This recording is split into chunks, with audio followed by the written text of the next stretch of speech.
Now in this tutorial we are going to discuss some basic concept of insulators, conductors and semiconductors. Before starting the video, I would like to ask a question that the wires we use in our daily life, why allow flow current from their bodies? Why don't we use the wires made by wooden? Well, if you know the answer, well done. And if you don't, it's my duty now. So, head over to the video. Before understanding the concept of insulators, conductors and semiconductors, we have to know something about the energy bands. Now the question arises, what is the energy band? So, we all know that the molecules of solid state materials are closely spaced. So, that's why the orbits of atoms overlapped by each other. So, there is no single energy state, but there is the bands of energy.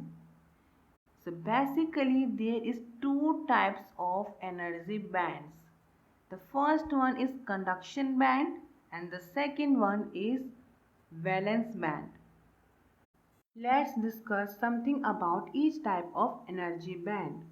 The first one is conduction band. Conduction band has higher energy, and whenever the atom gets energy from external sources, the electrons from valence band get transferred into conduction band. So remember one thing, we can only say the material allow flow current from its body if and only if its conduction band contains some of electrons. Means if the transfer between the valence band and conduction band happen due to the external energy, then we can say that the material allowed to flow current from its body. Now the second band is valence band. Valence band has low energy and it contains free electrons and it can't be empty. So till now we have discussed that conduction band has higher energy and valence band has lower energy. So there might be some energy gap between both of them. And the behavior of material depends upon the energy gap between the valence and conduction band. So let's move further to understand deeply. Now we can classify all of the materials into three types. First, insulators, semiconductors and conductors. Insulators are materials who never allow current to flow from their bodies. Examples of insulators are wood, plastic, etc. Conductors are materials who always allow current to flow from their bodies.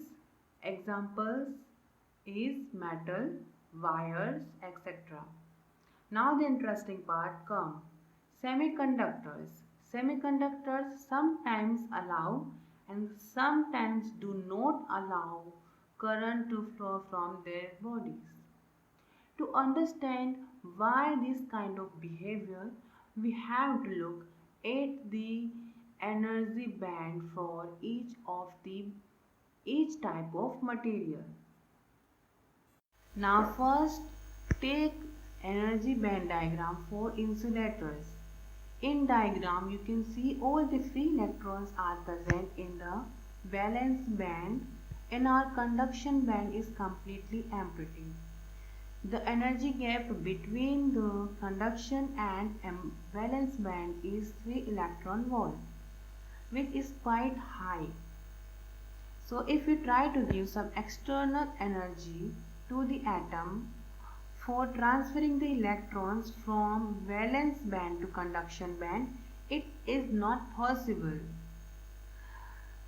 So there is no any transaction between the valence and conduction band. It means the material of insulator type not going to allow current to flow from its body, because we have discussed previously that it is necessary to have transaction between the valence and conduction band for allow current to flow from material's body. So if there is no transaction, there is no current going to be flow in the material. Now the second example is for semiconductors. We have discussed that semiconductors sometimes allow and sometimes may not allow current to flow from their bodies, which is because you can see in the diagram the energy gap between the conduction and valence band is 1 electron volt. And if you try to give some external energy for a transaction, sometime transaction get processed and sometime not. Sometimes electron get able to cross the energy gap and get into the conduction band, and sometimes they will not. So that's why the mixed behavior come from for the semiconductors. Now the last, conductors. Conductors have no energy gap between the conduction and valence band, and if have energy gap, it is very low. So there is no restriction between for the transition between the valence and conduction band.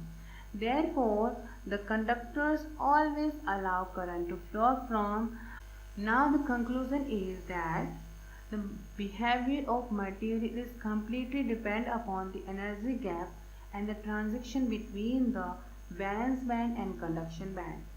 If energy gap is high, so there is no transition, and if energy gap is low, there may be transition and sometime may not. And if there is no energy gap, there will always a transition between the conduction and valence band. And if transition is possible, then the material is going to allow current to flow from their bodies. I think it will be clear to you, and if it is not clear to you, please comment in the comment box. I will be there for you in next video. Till then, bye bye, take care.